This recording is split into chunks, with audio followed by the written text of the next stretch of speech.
Does anybody else think that the Suella Braverman controversy feels a little bit like it could be a civil service and left-wing media witch hunt? She was caught speeding, fine, so was the Archbishop of Canterbury. It's a normal thing, it's easily done.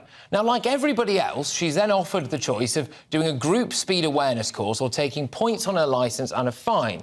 She wanted to do a speed awareness course and reportedly asked civil servants if she could do one privately, presumably for two reasons. Firstly, she wouldn't have wanted to be recognised and for that story to get out, which I think we can all agree has catastrophically backfired. Secondly, because she is arguably the most difficult job in government and stopping the boats and reducing catastrophic net migration numbers is definitely more important for the nation than her being lectured to about driving more slowly. But the headlines initially were, Home Secretary tries to dodge points on licence and fine.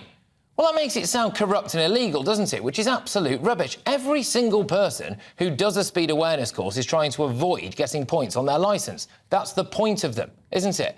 Well, for me, the bigger story is about what appears to be yet another civil service leak against a right-wing government minister. How on earth did this info all get out there?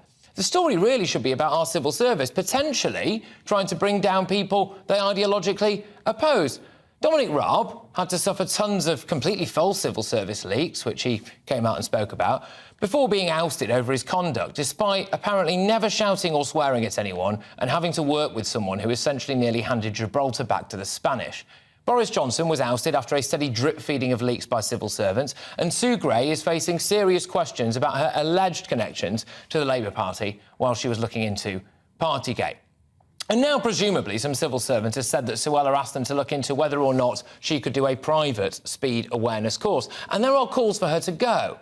There is a pretty clear picture emerging here, is there not? For all this talk of whether or not Suella has broken the ministerial code, and we'll have to wait and see on that, of course we will. But shouldn't there be a bit more talk about whether or not our civil service is impartial and whether they are consistently breaking rules by leaking often false claims to the media in a bid to remove democratically elected people that they don't like from office? I think it's worth having a conversation about that. If a civil servant is found to have leaked information to the press, should they not be sacked?